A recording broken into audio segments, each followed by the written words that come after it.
Yo, students, what's cracking? It's your boy Moses. Yo, what's happening? Look like Carol Baskin. I'm just kidding. I do not look like Carol Baskin.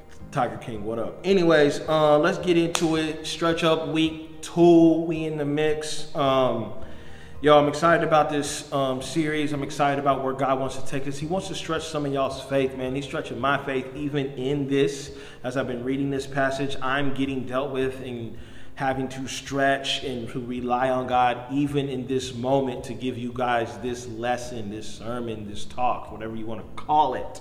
I'm having to depend on him. Man, my hope is that we all, I'm including myself in this, that we all take a step towards examining our hearts, that we ask ourselves some really tough questions, and that we take a look at our habits and take a look at maybe adjusting those habits and taking on some new ones, or maybe letting go of some old habits. Last week, we spent some time talking about that. We talked about some things that Romans 12 reiterated to us. And this week, and in this talk, I really want us to dive deeper into those habits and to really explore what are some distinctions we need to make, okay? So, let me start off by telling y'all a quick little story. So me and my little brother, I'm the oldest of 6, and so this is my little brother that's 11 months younger than me. So he and I were playing in the backyard one day when we was kids, and in our backyard, when we was living in Garland, it kind of hit a little slope, you know what I mean? And so he was riding his like little tricycle deal down the backyard, and he was going full speed down this little slope in our backyard, and then whammy, he hits the fence. My little brother breaks his arm. My dad and my mom's at the time was rushing to go to the hospital to get him treated. I remember waiting in that waiting room for hours and hours and hours and on end. They said he had a clean break. And so he comes home, he's got this really cool blue and red cast, and we're drawing on it, doing all kinds of things on it. And then over time, he noticed that he couldn't write with his hand. The hand that he broke was his right hand, which was his right hand. And he needed to get classwork done. He needed to do homework done at the time. He loved writing and drawing. And then he started slowly but surely adopting using his left hand. And he just kind of trained himself day by day, week by week, hour by hour to use his left hand. And now to this day, this man's a 30-something-year-old man, and he still writes with his left hand. Why? Because he was in an environment that was nurturing him to create a new habit, and now that habit is living with him forever. If you told him to write with his right hand that he broke, he could not do it. And yo, faith is the exact same way. When we put some discipline, put some energy and action to cultivating new and faith-oriented habits, it will change you like it did my little brother. So I want to address real quick and make some distinctions about some bad habits, okay? Here's some bad habits. 1, holding a grudge. It's a bad habit, okay? Assigning names to people like they ugly, or I can't stand them, or they bougie. That's a bad habit. Struggling to forgive someone. That's a bad habit. Struggling to ask for forgiveness when you do something you shouldn't do. That could be a bad habit. Hurting yourself, hurting others, and continuously doing that over and over again. That could be a bad habit.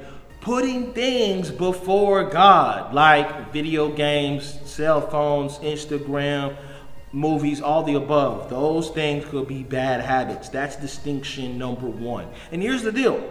Maybe these habits were made in these environments that were very comfortable for you, like your home or in your car or around your friends or your family. You know what I'm saying?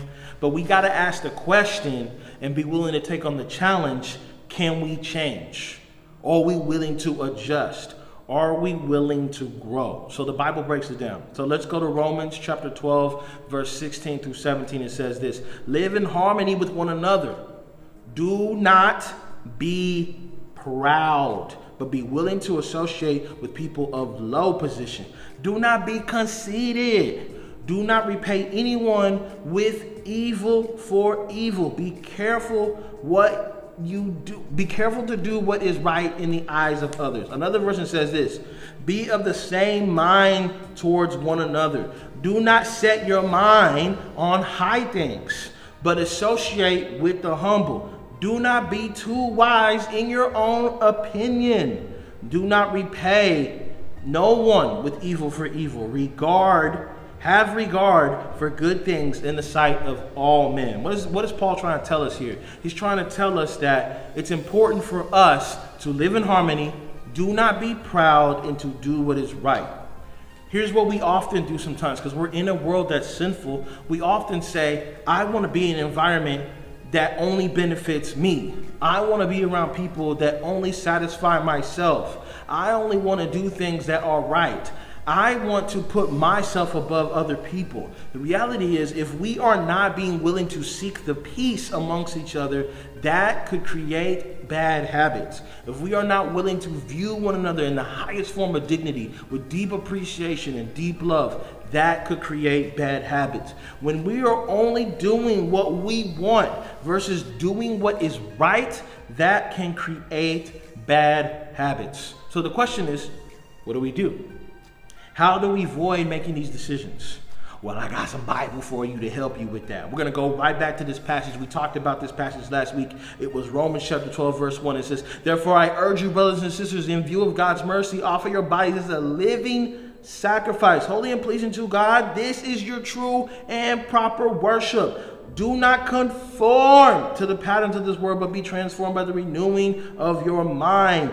Then you'll be able to test and approve what is God's will, his good and pleasing and perfect will. Like I told you guys last week, the key word in that passage is transformation. Here's what I want us to get a hold of when we look at our habits.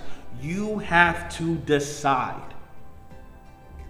You have to decide to change your mind. You have to decide to change your ways. You have to decide to change your thoughts. Then the power of God will follow you. Then his peace will follow you. Then his presence will follow you. Then his provision will follow you. It is not magic, y'all. It is discipline and practice. You will experience God in his beautiful mercy, but you have to obey. You have to obey what God says, and then his power comes. Some of you guys have lamented and shared that, man, I don't like the person I'm becoming. I don't like the things that I like. I'm not sure who I want to be. In order for you to change, you have to decide. Decide that you want to be different. Decide that you want to create new paths. Decide that you want to focus on different things. So let me give you one step to get there. Name the habits, the bad ones, and then replace the bad ones with the good ones. I know it sounds kind of like ambiguous, but rock with me. Name bad habits, replace them with good habits. Here's what I mean by that. That is actually a spiritual discipline. When we say, you know what? Instead of playing video games in this moment, which is a bad habit, I'm going to choose to pray. That is a good habit. That's naming something that you do.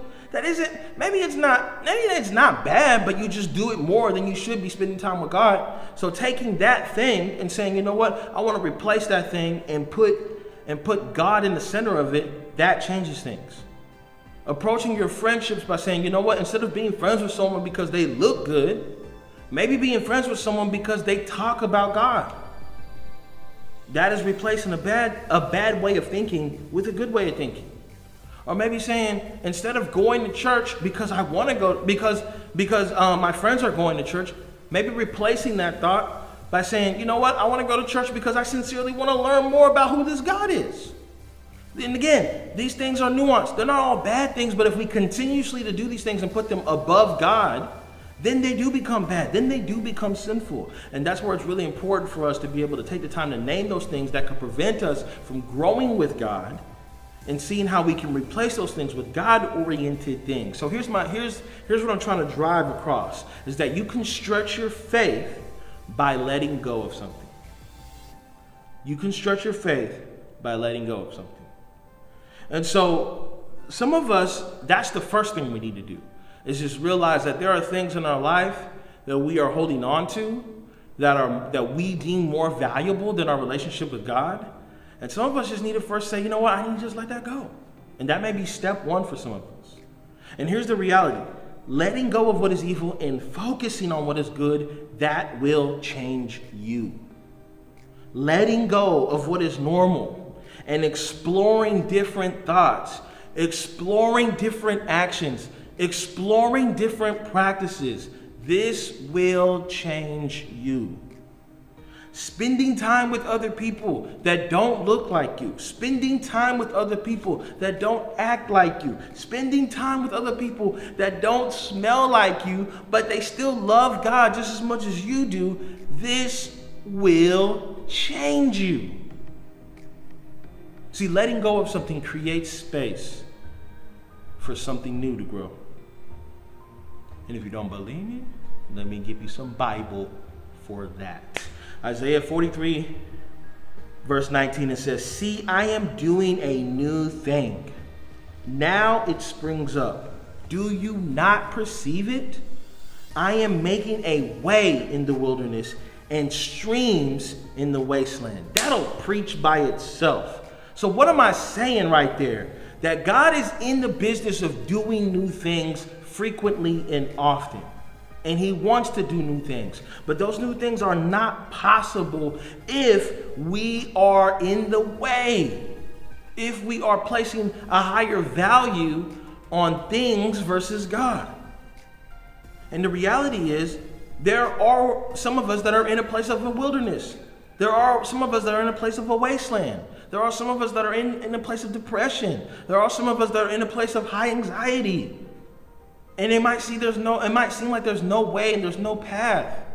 And so you continuously put yourself in these cycles over and over, because you just have given up. But I'm here to tell you that the Bible says that God is wanting to spring forth something new in you.